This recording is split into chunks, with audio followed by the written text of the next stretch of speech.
나오미는 총 3번 며느리들에게 고향으로 돌아갈 것을 얘기하죠. 그래서 저희가 저번 주 살펴보았지만 첫 번째 얘기했을 때 이제 두 며느리는 갈등하면서 함께 울면서 따라가겠다라고 얘기했고요. 두 번째 이 나오미가 얘기할 때는 오르바는 돌아가기로 하고 룻은 남기로 결정하게 됩니다. 그리고 오늘 저희가 보는 게 이제 세 번째 마지막 권유에 대한 이야기이지요. 저번 주 설교 기억하실지 모르겠지만 오르바가 첫 번째는 감정에 호소합니다. 울면서 다 같이 울면서 돌아가라. 그때는 마음의 요동침 때문에 판단하지 않고 감정이 움직인 대로 따라가려고 합니다. 때론 우리가 감정적으로 움직이는 거 필요할 수 있겠죠. 그러나 오르바는 나오미는 그렇게 해서는 안 된다는 것을 알고 오히려 현실적인 얘기들을 해줍니다. 너희가 따라가게 되면은 그 어떤 것도 너희를 책임져 줄 수 없다. 나도 너희를 책임져 줄 수 없다. 그때 이제 오르바는 그 판단 속에서 돌아갑니다. 그러나 롯은 끝까지 따라가겠다. 롯은 끝까지 따라가겠다. 이런 얘기를 하게 되죠. 그리고 이제 세 번째 나오미가 이제 롯에게 직접적인 얘기를 하게 됩니다. 근데 이 세 번째 이 질문은 매우 뭐라고 표현할까요? 매우 신앙적이고 우리로 고민할 거리를 신앙인으로 어떻게 살아가야 될지를 고민케 하는 질문을 던져준다는 것에 오늘 우리가 발견할 거리들이 있는 것 같습니다. 그래서 오늘 우리는 세 번째 이 질문 속에서 룻은 어떻게 고백했는지, 나아가 우리도 어떤 고백을 해야 될지를 한 번 더 살펴보면서 우리 신앙 점검해 봅시다. 오늘 나오미의 세 번째 질문은 이러합니다. 15절이죠. 우리 같이 한번 읽어보았으면 좋겠습니다. 나오미가 또 이르되 보라 내 동서는 그의 백성과 그의 신들에게로 돌아가느니 너도 너의 동서를 따라 돌아가라 하니.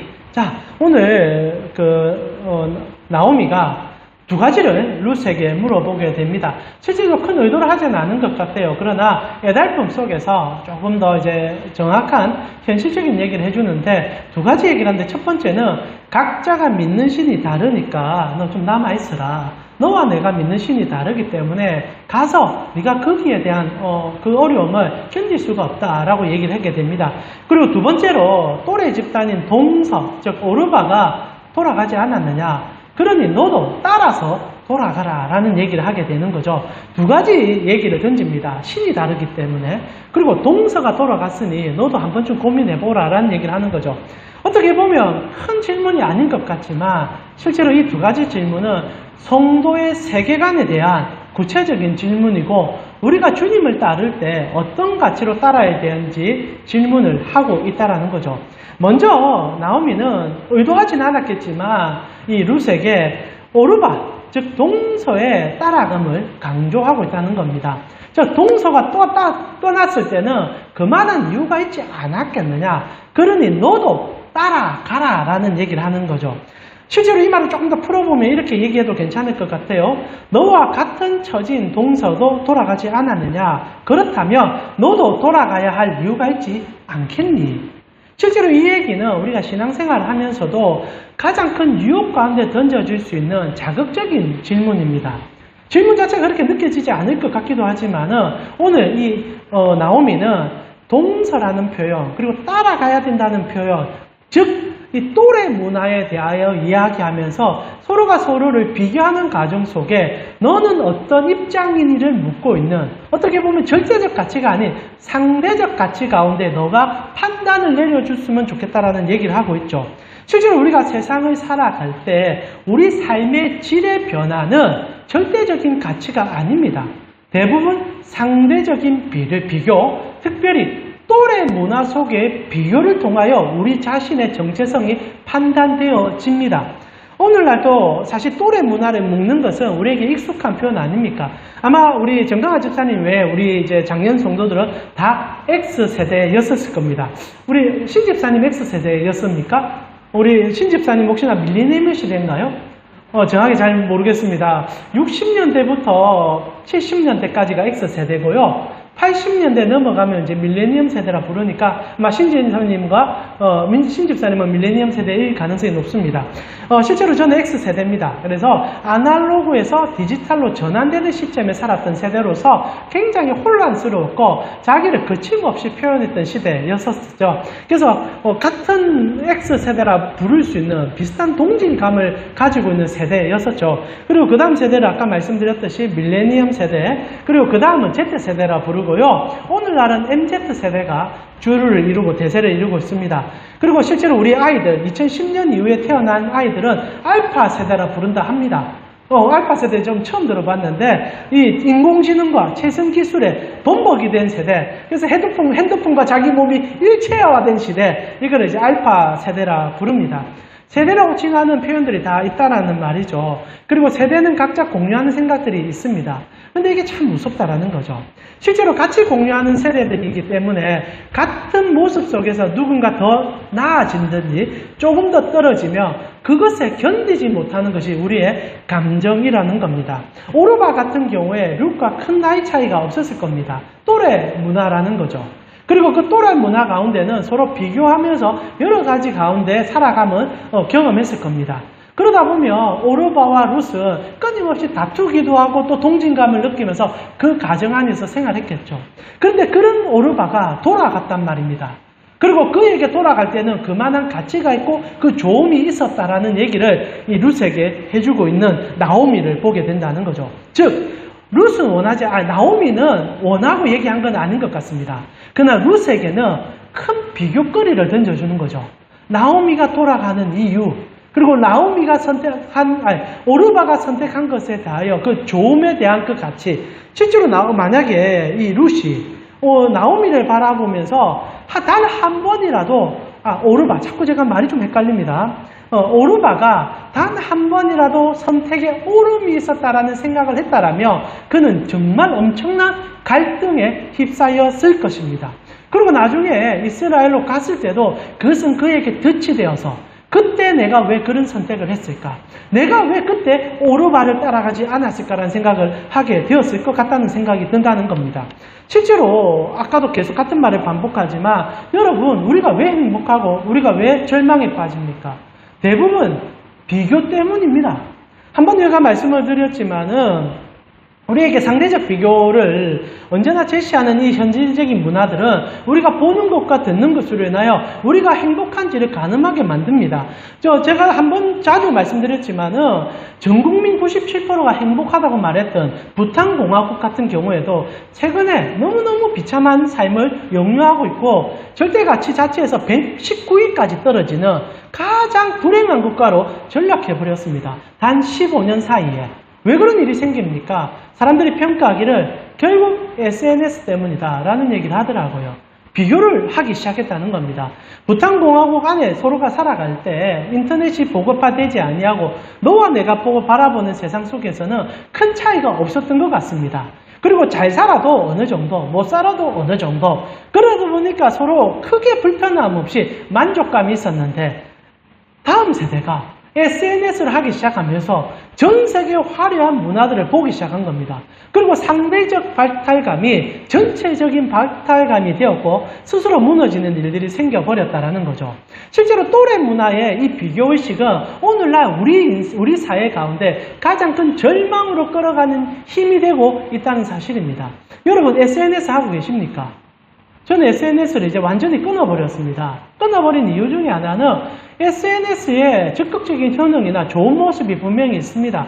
특히 저는 페이스북을 좀 많이 했어요. 그리고 저와 신앙의 색깔이 같다든지 정치적 입장이 같은 사람들과 교제하고 얘기하는 게 너무너무 좋았습니다. 그러면서 이제 동질감을 느꼈고 또래 문화를 느끼는 거죠. 또래라는 게 꼭 나이와 같으면 얘기하지 않습니다. 같은 생각, 같은 문화, 그 속에 있으면서 저는 안정감을 느끼고 즐거워했었어요. 근데 어느 순간부터 SNS가 소식과 나의 정보의 공유가 아닌 비교의 대상이 되는 것을 보기 시작했습니다. 많은 개척 목사님들이 저 시대에 개척을 하면서 SNS를 홍보의 도구로 썼습니다. 저도 그렇게 했었어요. 초창기에 한 2년 정도 SNS에 얼마나 많은 사진들을 올렸는지 모릅니다. 최근에 조금 더 다시 한번 트라이 해볼까 좀 생각하지만은 그때 그렇게 하면서 우리 교회가 잘하고 있다. 그리고 열심히 노력하고 있다는 것을 궁금해하시는 분에게 소식을 전하는 차원에서 했었습니다. 굉장히 긍정적인 생각 가운데 했던 거죠. 근데 교회가 이제 어려움이 닥쳐오고 힘듦이 닥쳐지면서 저는 이제 SNS에 사진을 올리는 게 조금 더 무서워지기 시작했습니다. 교회가 힘들어지니까 그렇게 잘하고 있는 모습을 올릴 수가 없어지는 거죠. 우리가 노력하고 있다는 것을 홍보하기가 힘들어진 겁니다. 근데 무서운 게 뭔지 아십니까? 제가 잘 못하기 시작하니까 잘하는 사람들에게 시선이 가기 시작했다는 거예요. 많은 목사님, 동기 목사님들이 개척을 같이 했고, 그리고 목사님들 가운데는 못하시는 분도 있고 잘하시는 분들도 있지만 홍보에 적극적으로 하면서 교회를 참 잘하시는 분들이 있습니다. 그런데 어느 순간부터 칭찬하고 좋아하고 동질감을 느끼는 게 아니라 패배감이 드는 인식이 시작한 거예요. 보면서 나는 왜 안 되는 걸까? 그리고 저 사람은 왜 저래 잘하는 걸까? 그러면서 그 목사님이 괜시리 미워지고, 그리고 그 목사님이 올리는 사진이 내 마음에 들지 않고, 그러다 보니까 어느 순간에 SNS를 끊기 시작하고, 그러면서 계속 그런 것만 보는 저를 보면서 제 자신에게 좀 혐오감이 생기기 시작했다는 겁니다. 어떻게 보면 저에게 이 루시 당할 수 있는 유혹을 저 또한 경험해 본 것 같습니다. 제가 건강할 때는 문제가 아니었죠. 제가 좋을 때는 문제가 아니었습니다. 그러나 제 마음에 약간의 힘듦이 찾아오고, 그리고 제 안에 부정적인 생각이 들어오니까 이 비교는 저를 나락으로 끌어가는 큰 힘이 되었다는 거예요.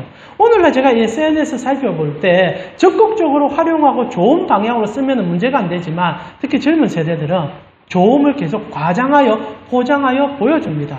음식 사진을 올려준다든지, 내가 타고 다니는 차를 찍어준다든지, 아니면 내가 사는 집들을 찍어줍니다. 그건 단 한편의 과장된 모습인 걸 우리 다 압니다.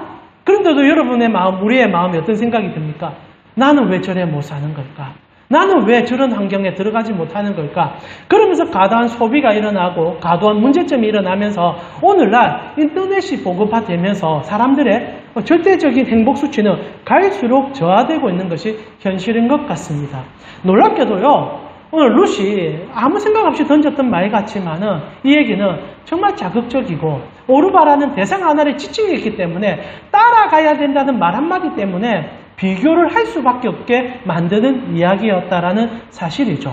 그리고 룻은 거기에 대한 갈등이 분명히 있었을 겁니다. 사랑 우리 가운식구 여러분, 신앙의 가장 큰 적중의 하나는 이 비교라고 생각합니다. 하나님은 절대적인 분 아닙니까? 그런데 절대적인 하나님을 믿으면서도 여전히 상대적인 세상의 것으로 절대적인 하나님 앞에 우위로 세우는 우리의 신앙, 그것은 우리를 나락으로 끌고 가는 어찌 보면 암울한 마귀의 전략이 아닌가 싶습니다. 그리고 룻은 이런 안타까운 질문 속에 그는 갈등을 분명히 했으리라 생각합니다. 그런데 놀라운 게 뭔지 아십니까? 오늘 고백으로만 따져보면요, 룻은요 오르바와 자기를 비교하지 않았다는 거예요.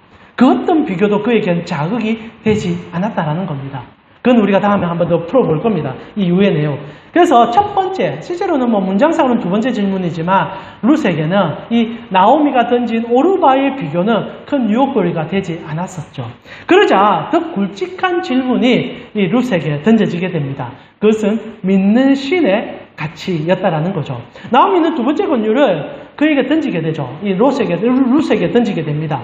오르바는 자신이 믿는 신을 따라갔다는 얘기를 한다는 거죠. 그러니까 이 참 안타까운데 나오미는 정말 의도한 건 아닌 것 같아요.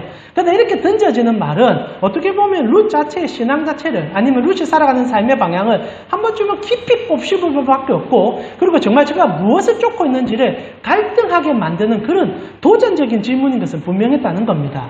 실제로 어떤 신을 믿고 있냐라는 질문, 이 나오미가 룻에게 던진 굵직한 질문이고, 이것은 단순히 내가 하나의 선택으로 살아가는 신을 결정하는 문제가 아님이 문제가 될 수 있는 질문이었다는 거죠. 사랑 우리 가운식구 여러분, 신을 선택한다는 것은 우리 삶의 방향을 선택하는 것과 같습니다. 고상한 말로 세계관에 대한 질문을 이 두 번째 질문으로 이 나오미가 던져주고 있다는 거죠.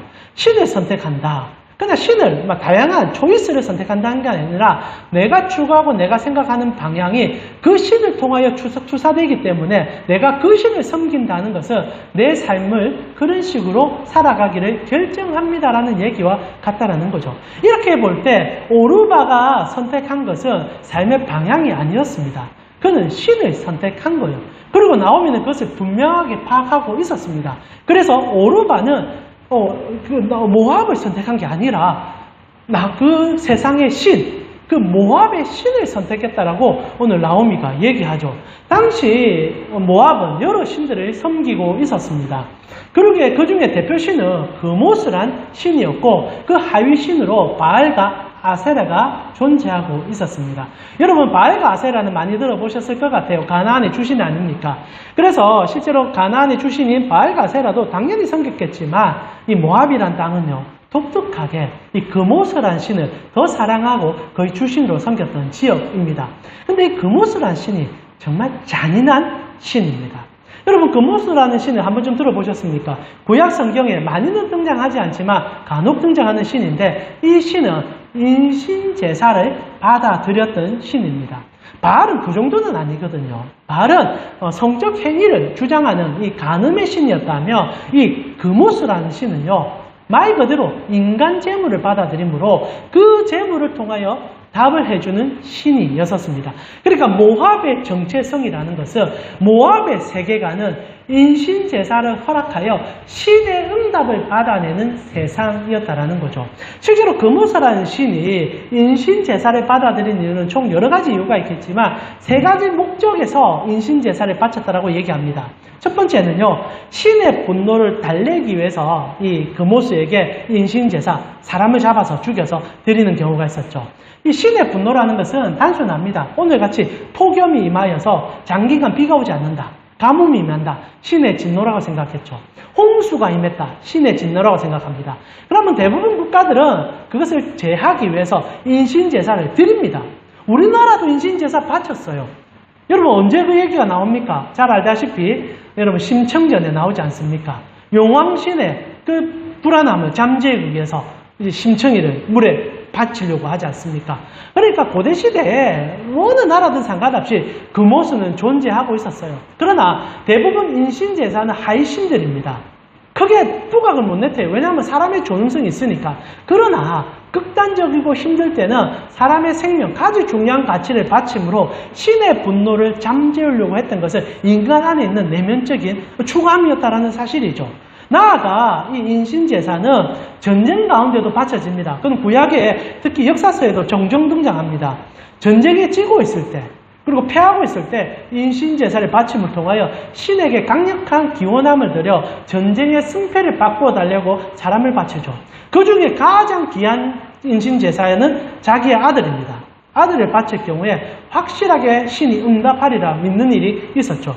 그리고 세 번째로는 돈 벌고 싶어서 인신제사 바치는 경우도 있었습니다. 이건 정말 돈 가진 사람들이 종들이나 아니면 사람을 돈 주고 사가와서 생명을 갖다 바쳐서 자기의 부를 추구하려고 했던 모습들이 있었죠. 자, 이렇게 볼 때 모압이란 나라의 정체성이 드러납니다. 모압은 사람의 가치를 돈의 가치로 환산하고 사람보다 돈을 중요하게 여기는 세상이었다라는 거죠. 물론 하필 그 문화가 형성된 나라는 아니었을 겁니다. 그러나 물질적 가치가 인간보다는 더 중요하다 생각하는 세상이었죠. 자, 그러면 오늘날 그모스 신앙은 멀리 있는 신앙입니까? 저는 오늘날 자본주의가 딱 그모스 신앙과 똑같다 생각합니다. 2020년이었으니까 2022년이었죠. 10월 15일 날 경기도 평택의 SPC 계열사 제빵공장에서 한 여공이 20대 여성 근로자가 소스를 만드는 혼합기에 빨려 들어가 죽은 일이 있었습니다. 그리고 여러분 그 조사를 마치고 나서 드러난 사실은 충분히 그 사고를 막을 수 있는 안전장치를 법적으로 설치를 해야 되는데 이 SPC라는 대기업이 안 한 거예요. 두 가지 이유입니다.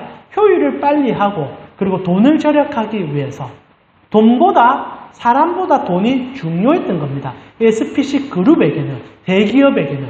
그래서 당연히 해야 될 일을 하지 않았고 그리고 여공은 빨려 들어가 생명을 잃게 되었습니다. 그러고 나서 그 일이 개선되었는가? 전혀 개선되지 않았어요. 근데 언제 개선됩니까? 오너가 잡혀가서 법적 소송에 팔려 들어가니까 개선시키는 거예요. 결국 돈보다 오너가 더 중요하고 오너는 돈을 위해서라면 그 하위 공무원, 하위 직원들은 갈아 넣어도 된다 생각하는 것이 오늘날 우리 현실 세계입니다. 여러분 정말 사람이 돈보다 중요합니까? 사람의 가치가 돈보다 중요합니까? 오늘날 우리의 머릿속은 언제나 사람을 돈으로 환산하여 계산합니다. 지금 올림픽 시작했었습니다. 우리는 지금 아마추어의 대전이라고 생각하지만 아마추어 대전은 사라진 지 오래됐죠. 2000년도부터입니까? 미국이 주도를 하면서 더 이상 아마추어 경기는 사라졌어요. 프로 농구 선수들이 처음으로 등장하면서 이 올림픽은 아마추어 정신은 없어졌습니다. 근데 제가 앞에 우리 오프닝 할 때 참 우리나라 너무 좋다라고 얘기한 게 아마추어 정신을 회복하는 것 같아서 너무 좋아요. 아마추어는 웃을 수 있거든요. 아마추어는 시합에 나갈 때 메달이 아니라 경기에 임하는 게 중요한 거거든요. 근데 오늘날 모든 세상은 오로지 메달 하나, 가치의 하나, 그것에 우리 전부를 갈아놓고 사람의 하나의 가치는 연봉으로 따지는 세상이 되어버렸습니다. 내가 얼마를 버느냐가 내가 이 세상에 가지고 있는 중요한 가치라고 표현하는 세상. 우리는 모압에 있는 금오수신을 섬기는 세상 속에 여전히 살고 있는 것 같습니다. 돈이 많이 들어가면 사람의 죽어나가도 신경 쓰지 않는 세상에 사는 것 같아요. 어떻게 보면 나오미는 이 룻에게 별 중요하지 않은 질문을 던진 것은 같지만 그에게 이런 질문을 하는 거죠. 너는 정말 돈보다 하나님 사랑할 수 있느냐? 너는 그렇게 세상 속에 살아가는 가치와 하나님의 나라의 가치를 바꾸어서 살아갈 수 있겠느냐? 라는 질문을 하고 있다는 겁니다. 그리고 룻은 어떻게 보면 어머니의 큰 의미 없는 질문이었지만 본인 안에 갈등될 수 있는 질문을 명확하게 자기 안에 녹여 들어가며 답을 하기 시작한다는 거죠. 저는 그래서 오늘 이 마지막 세 번째 이 나오미의 질문이 너무너무 중요합니다. 오늘 많은 성도들도 이 두 가지 질문으로 우리의 신앙을 판가름해야 될 거라 생각합니다. 여러분은 세상 속에 판단할 수 있는 거리 속에서 정말 하나님의 절대적인 가치로 여러분의 신앙을 판단하고 계십니까? 나아가 여러분은 세상에 주관하고 있는 세상의 신에 머리 숙이지 아니하며 주님을 쫓고 계십니까? 저는 우리 예수님이 그래서 너무 좋습니다. 저희가 이번 주에 수요일날 공부하기도 했었지만 주님께서 거라사 지방에 가셨을 때 귀신 들린 사람 그 2명, 군대 귀신 들린 2명과 돼지 수천 마리와 맞바꿉니다. 물질적 가치로 따질 때 돼지 수천 마리가 어떻게 귀신 들린 2사람과 비교가 되겠습니까? 노숙자 2명과 한 수십억 되는 가치를 우리는 평가할 겁니다. 그러나 예수님은 평가하셨죠. 어떻게 평가합니까? 돼지보다 사람이 중요하다. 수십조보다 한 사람의 영혼이 중요하다라고 말해주는 주님의 가치가 오늘날 우리의 가치가 되었음이 너무너무 좋다라는 거예요. 그래서 성도가 생활하는 곳에는 물질로 사람을 희롱하는 마귀의 가치가 사라지는 거예요. 돼지보다 사람이 좋고 돈보다 사람이 좋다라고 말할 수 있는 가치가 꿈틀꿈틀 살아난다는 겁니다. 이 두 가지 질문은 오늘날 우리가 끊임없이 되뇌이며 질문해야 될 질문이라고 생각해요. 근데 말입니다. 이런 좋은 질문 가운데 결국 룻은 답을 하기 시작한다는 거죠. 좋은 질문은 언제나 좋은 답을 불러옵니다. 물론 다시 한번 말하지만 나오미는 그런 가치를 생각하지 않고 질문한 것 같아요. 그냥 동서 따라가라 이게 전부지만 그러나 핵심적인 두 가지 가치가 들어갔고 그 가치를 정확히 판단한 룻은요. 그 가치에 따른 답을 하기 시작합니다. 그게 16절과 17절이죠. 우리 같이 한번 16절과 17절을 읽어보았으면 좋겠습니다. 같이 읽겠습니다. 룻이 이르되 내게 어머니를 떠나며 어머니를 따르지 말고 돌아가라 강권하지 마옵소서.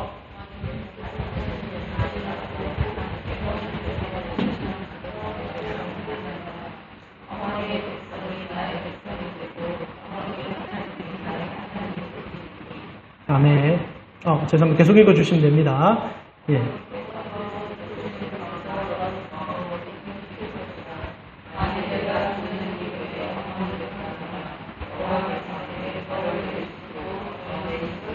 자, 시어머니인 나오미가 신앙의 문제를 물어보지 않습니까? 원하든 원치 않든 신앙의 문제를 거론했고, 이거는요, 어떻게 보면 나오미가 지금 어떤 가치로 삶을 전환했는지를 보여주는 거죠.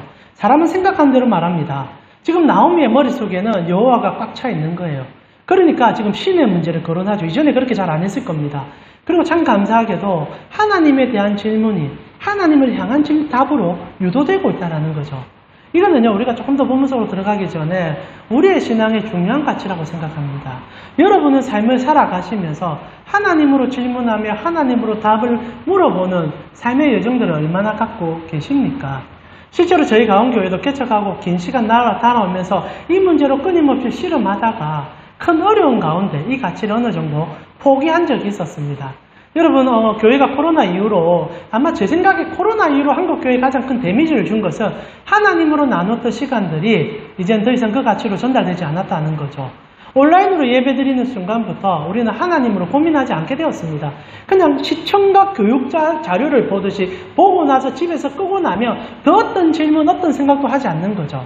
실제로 저희도 코로나 이후로 예배는 이렇게 일방적으로 소통만 하고요. 밥만 먹고 나면 집에 돌아갔었습니다.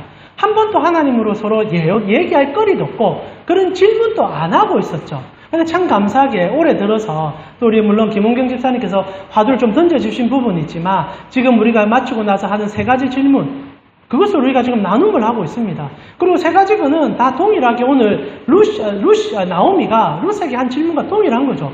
하나님으로 삶을 어떻게 살고 계십니까? 그리고 하나님의 말씀을 나의 삶에 어떻게 적용하시겠습니까? 판에 박힌 질문이지만 그렇게 질문하고 답하는 과정들이 우리에게 소실되고 있었다는 것도 사실이라는 거죠. 교회는요, 그 질문을 해야만 하는 곳이라는 겁니다. 그런데 오늘날 많은 교회들이, 물론 우리 교회도 그리 했었고요, 그렇게 잘 안 합니다. 왜냐하면 불편하거든요. 삶을 건드리며 내 신앙을 드러내기 때문에 좀 덮어주고 싶어 합니다. 그래서 선포되는 말씀을 들었으며 스스로 해석해서 한 주를 잘 살아가라라고 얘기하지만은 오늘 나오미는 룻에게 끄집어내려고 하는 겁니다. 너는 신을 어떻게 생각하니? 너는 하나님에 대해서 어떤 고민이 있니? 그리고 그 고민이 성도로 하나님에 대한 내 입의 고민을 털어놓게 만들었고 그게 16절에서 17절의 고백이라고 생각합니다. 실제로 룻은요, 신앙을 고백하고 있다는 거예요. 이게 너무너무 놀랍습니다. 어떻게 모함 여인이 하나님에 대하여 이렇게 아름다운 얘기를 할 수 있는지를, 실제로 물론 1차적으로 나오미가 좋아서 따라가는 것이 고백인 것처럼 느껴지지만 본문 자체에 가만히 살펴보면 룻은요, 오로지 신앙을 선택하여 하나님을 쫓고 있는 것이 여실없이 드러나는 본문이라는 겁니다. 여러분 함께 읽었지만 오늘 한글 성경은 이 묘미를 잘 못 살리고 있어요. 그래서 좀 안타깝습니다. 실제로 오늘 룻이 하나님에 대하여 얘기할 때 2가지 이름을 거론합니다. 첫 번째는 여러분 성경에 나오듯이 16절에 하나님이라는 호칭이 나오고 17절에 여호와가 등장하게 되죠. 17절이 아닙니까? 16절에 여호와라는 내용이 뒤에 또 나오죠. 뒷부분에 나옵니다. 자, 2가지 이름의 명칭이 등장을 하게 되는데요. 첫 번째 하나님이라고 칭하고요. 뒷부분에 여호와라는 말을 해주고 있습니다. 근데 이게 원어적으로 보면 참 재밌어요. 하나님이라고 지칭할 때 이 단어는요, 원어적으로 엘로힘이란 단어를 쓰고 있습니다. 여러분 엘로힘 들어보셨습니까? 엘로힘이란 단어는요, 하나님의 복수형입니다.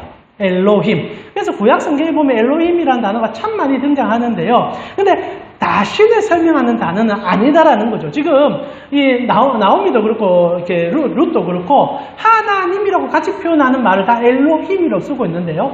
이 엘로힘은 많은 모압의 여러 신들 가운데 한 신은 다신을 설명하는 게 아니라 신 중에 신. 엘로힘이란 단어를 이렇게 복수형인데 단수형으로 쓰며 대명사형으로 쓰게 되면 최고의 신에 대한 가치를 설명하는 겁니다. 그러니까 지금 나오미는 이런 얘기를 하는 거예요. 지금 모압의 신과 그리고 자기가 따라가서 믿어야 될 여호와를 비교할 때 여호와는 엘로힘이다라고 고백하는 거예요. 내가 아는 그런 신들은 다 하급이야. 하나님만이, 그 여호와만이 킹 오브 킹, 왕 중에 왕입니다 라는 고백을 그가 내어놓고 있다는 거죠. 우리는 이걸 장은 복수형이라고 씁니다. 고상한 말로 복수형을 쓰므로 최고의 것을 드러낸다는 표현이죠. 그래서 지금 룻이요, 놀랍게도 이 룻이 나는 하나님을 최고의 하나님으로 믿고 있습니다 라고 얘기하는 겁니다. 그러면서 또한 여호와의 이름을 말하고 있죠. 여호와 무슨 뜻입니까? 모세로부터 들려왔던 그 이름, 나는 스스로 있는 자다. 우리 출애굽기 공부할 때 얘기했지만 존재를 설명하는 그 이름을 나오미를 통하여 아마 룻이 들었겠지만 룻이 던져주고 있다는 거죠. 그모스라는 이름도 있고 바알이라는 뜻도 있습니다. 대부분 구약 성경에 바알이라는 이름이 잘 사용된 거는 주님이란 뜻이기 때문이죠. 아도나이라는 표현이 있지 않습니까? 그런데도 그 표현을 쓰지 않고 엘로힘, 여호와 이런 표현을 쓰고 있다는 것은 지금 룻이 모든 결정에 정확한 인식을 가지고 여호와 하나님을 쫓겠다는 의지를 바라고 있다는 거죠. 그래서 놀랍다라는 겁니다. 다시 한번 분석합시다. 나오미의 정확한 신앙의 질문은 그 신앙의 답을 끌어냅니다. 나오미가 생각하는 하나님이 룻이 믿는 하나님이 맞는지를 알게 해줬다는 거예요. 그래서 오늘날 교회는 이 질문을 끊임없이 해야 됩니다. 다 같이 예수님 사랑한다고 얘기하지만 정말 성경이 말하는 예수님을 쫓고 있는지는 교회가 해야 될 질문이겠죠. 그래서 나오미가 원하진 않았지 모르겠지만 했었습니다. 그리고 룻은 거기에 대하여 정확하게 반응을 하게 되었다는 거죠. 그리고 그는 온 마음을 다하여 정말 하나님을 쫓기 시작한다는 것을 스스로 증명해 내었다는 겁니다. 그런데 말입니다. 중요한 얘기를 해봅시다. 그러면 룻은 어떻게 이런 신앙을 가지게 된 겁니까? 이게 이상하다는 거예요. 지금 우리가 여러 가지 질문이라든지 두 가지 확실한 이런 신앙거리들, 이건 다 신앙인의 전제에서 할 수 있는 질문이고 내 신앙이 확고할 때만 할 수 있는 답들입니다. 그래서 나오미도 큰 의식 없이 했을 거라는 생각을 하는 것도 룻이 이런 신앙을 가졌는지 모르기 때문에 했던 말이라고 생각해요. 근데 아이러니하게 나오미가 생각하는 것보다 룻은 정확한 신앙적 관념을 갖고 있었다는 거예요. 여호와 하나님을 엘로힘이라 표현하고 하나님의 이름을 정확하게 묘사해냅니다. 그리고 나는 이스라엘의 하나님을 따르겠다라고 얘기하고 있다라는 거죠. 자, 그래서 우리는 중요한 질문을 할 수밖에 없습니다. 그러면 룻은 무엇을 통하여 이런 신앙적 가치를 발견하게 된 겁니까? 우리는 물론 개혁신앙을 딱 따르기 때문에 하나님이 가르쳐 줬다는 말을 함부로 할 수도 있다고 생각합니다. 그러나 그럴 수는 없어요. 누군가 말해주지 않는데 어떻게 하나님을 알 수 있습니까? 언제나 전하는 자가 있어야 들을 수 있는 거 아니겠습니까? 그러면 룻은 어느 날 이것을 듣게 되었다라고 생각할 수 있고 이 신앙을 발견했다라고 얘기할 수 있겠죠. 그럼 어떻게 되겠습니까? 결국 그렇죠. 시어머니의 신앙이 룻에게 흘러갔던 겁니다. 근데 여기에 굉장히 큰 의문점이 생깁니다. 왜냐하면 이 나오미라는 여인은 물론 신앙이 없는 여인은 아니지만 하나님보다 돈이 좋아서 그리고 환경이 좋아서 모압을 선택했던 여자입니다. 그렇기 때문에 그 신앙의 여정 속에 아마 그 모압에 살아가는 삶 속에 그 두 며느리에게 신앙적 교육을 할 수가 없었을 겁니다. 물론 이스라엘이라는 본연의 태생 때문에 가르쳐주는 것도 보여주는 것도 있었겠지만 생각해 보세요. 그 모압의 신들이 지배하는 땅에서 자기의 신앙을 정말 드러내면서 살았을까요? 이스라엘이라는 그 사람들이 아무도 없는 곳에 나 혼자 떨어져 있는데 그것이 정말 잘 드러날 수 있었을까요? 근데 그렇지는 않았을 것 같아요. 근데도 이게 무서운 게 뭔지 아십니까? 그렇다 할지라도 주님을 만난 사람들은 주님의 향기가 난다는 거예요. 저는 그 얘기를 하고 싶습니다. 나오미가 신앙적으로 잘 살았는지 못 살았는지 전 모릅니다. 그러나 중요한 것은 룻이요. 나오미를 통하여 하나님을 만날 수 있었다는 것이 하나님으로부터 주어진 복이라는 거죠. 그래서 성도는 중요합니다. 여러분이 신학적으로 잘 살든 못 살든 아니라 하나님을 만난 그날부터 여러분은 이러든 저러든 하나님의 강복판이 될 수밖에 없다는 거죠. 그리고 우리의 신앙의 가치는 잘 살면 더 좋겠지만 못 살아도 하나님을 보여줄 수 있는 은혜가 됩니다. 제가 그래서 예수 믿은 사람 중에 하나거든요. 제 친구가 저를 전도했습니다. 물론 제가 교회 가고 싶어서 친구를 꼬은 것도 있겠지만은 제 친구는 신앙생활을 엉망으로 하는 친구였습니다. 근데 쟤를 전도해서 전도 상품 받고 그 뒤로 교회를 떠났습니다. 그러니까 내만 교회에 넣어주고 교회 안 가게 된 친구죠. 근데 하나님은 이러든 저러든 그런 식으로 사용하는 하나님인 것을 또한 제가 보면서 하나님이 어떤 분인지 좀 깨닫게 된 적이 있었습니다. 핵심적인 것은 나오미의 이 모습 속에서 룻이 신앙을 발견하게 됐다는 겁니다. 근데 정말 하고 싶은 얘기는 이거예요. 그러면 룻이 왜 나오미를 통하여 신앙을 발견할 수 있었을까? 나오미가 신앙이 좋아서가 아니라는 거죠. 그는 인품이 좋았기 때문입니다. 그게 더 중요하다는 얘기를 하고 싶어요. 우리는 정말 착각하는 게 뭔지 압니까? 신앙 좋으면 전도 많이 하고 하나님 나라 이룰 수 있다 생각하는데 성경은 이제 거꾸로 얘기합니다. 인품이 좋으면 신앙이 더 녹아 들어간다고 얘기할 때가 더 많다는 거예요. 이거는요, 정말 우리가 풀 수 없는 딜레마 가운데 하나입니다. 성질 더러운 크리스찬과 성질 좋은, 성격 좋은, 그러나 신앙 좋지 않은 사람 중에 여러분들 누구와 더 친해지고 싶습니까? 여러분 누구와 더? 당연히 성격 좋은 분과 더 친해지고 싶죠. 이건 하나님 나라의 가치도 동일해요. 그래서 하나님을 정말 사랑하면요, 성질이 사라져요. 근데 우리가 성질이 잘 안 사라지고 신앙만 살아나면요, 하나님을 정말 온전히 따르는지를 질문해야 됩니다. 나오미의 강점은요, 인품이 너무 좋았어요. 이거는 바꿀 수 없는 어떤 가치였습니다. 그리고 두 며느리도 나오미의 인품에 감동되어서 어머니를 얼마나 사랑했는지는 세 질문 속에 나타나잖아요. 근데 참 감사하게도 나오미의 그 좋은 인품이 신앙의 변화를 겪으니까 룻이라는 걸쭉한 신앙인을 끌어내는데 가장 큰 도구가 되었다는 겁니다. 오늘날 많은 교회가 잊어버린 게 인품이에요. 성품입니다. 예수를 따르는 그 신앙의 모습이라는 거죠. 결국 이 나오미의 좋은 인품이 신앙의 옷을 입었을 때 룻으로 변하지 않는 신앙의 고백을 던져내게 되는, 그리고 어머니가 믿는 하나님이라면 나도 믿을 수 있다라는 고백, 사실 그게 신앙의 오늘 고백의 정수거든요. 그 고백이 터져 나오는데 그런 가정 속에서 분명한 확고한 신앙의 고백을 터지게 만들어주는 하나님의 도움까지, 오늘 우리가 보고 있는 신앙의 질문들은 너무너무 아름다운 하나님과 사람의 협력하여 사람을 변화시키는 그 역사의 한 장면을 보여주고 있다는 겁니다. 사랑하는 우리 가족 식구 여러분, 신앙은 하나님을 닮아가는 것입니다. 나오미가 어느 순간 하나님과 함께 그 깊은 교제를 더 깊이 나누는지는 알지 못하겠지만 저는 두 가지가 동시에 나타나기에 너무너무 행복합니다. 나오미는 첫째 인품이 너무 좋은 사람입니다. 그러면서도 신앙에 확고한 지론이 있었던 사람으로 변화되고 있다는 겁니다. 오늘 여러분 설교 제목이 돌아가지 않는다는 얘기를 하고 있잖아요. 실제로 나오미가 이런, 어떻게 보면 룻에게 큰 도전을 던져줄 수 있는 것은 그의 인품 좋음도 신앙의 도전이 됐지만 다시 만났던 하나님으로 그가 결단하여 오로지 하나님을 향하여 나아가겠다는 큰 발걸음이 있었기 때문입니다. 만약 그가 우유부단하고 여전히 세상 속에서 갈등을 하고 있다면 이런 신앙의 여정과 갈등의 시작은 일어나지 않았을 겁니다. 그러나 나오미는요, 그 좋은 인품 위에 하나님을 향한 절대적인 결단을 드렸다는 거죠. 이제 자신은 돌아가지 않겠다라고 못 받고 있습니다. 그리고 오히려 룻에게 얘기합니다. 나는 내 하나님을 사랑하여 쫓기를 원하는데 너 어떻게 할래?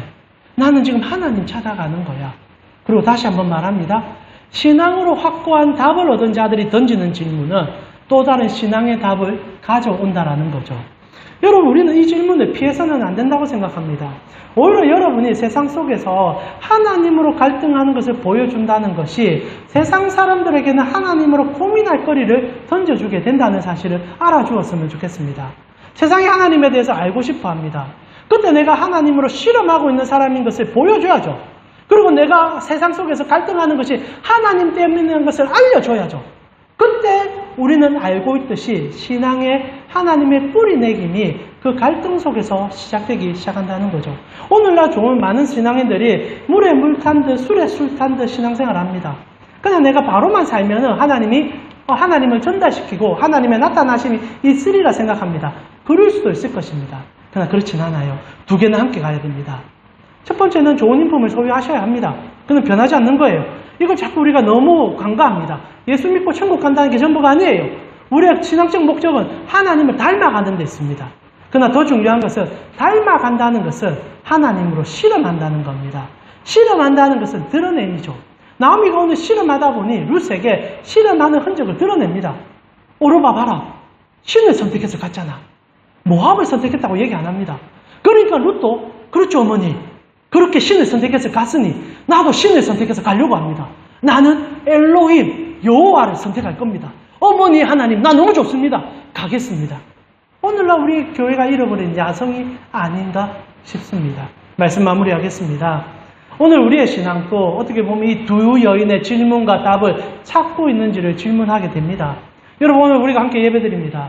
여러분 두 가지 질문을 여러분 속에 담아보시겠습니까? 비교하기 위해서 세상 속에서 이런 비교거리를 가져와서 예배드리고 계십니까? 그럼 여러분 결국 요동치다 돌아갈걸요. 하나님 왜 난 부자가 안 됩니까? 하나님 나는 왜 이런 집에 살고 있습니까? 그러다 집에 돌아가면 하나도 행복하지 않습니다. 비교거리를 내려놓기 위해서 오늘 온 거잖아요.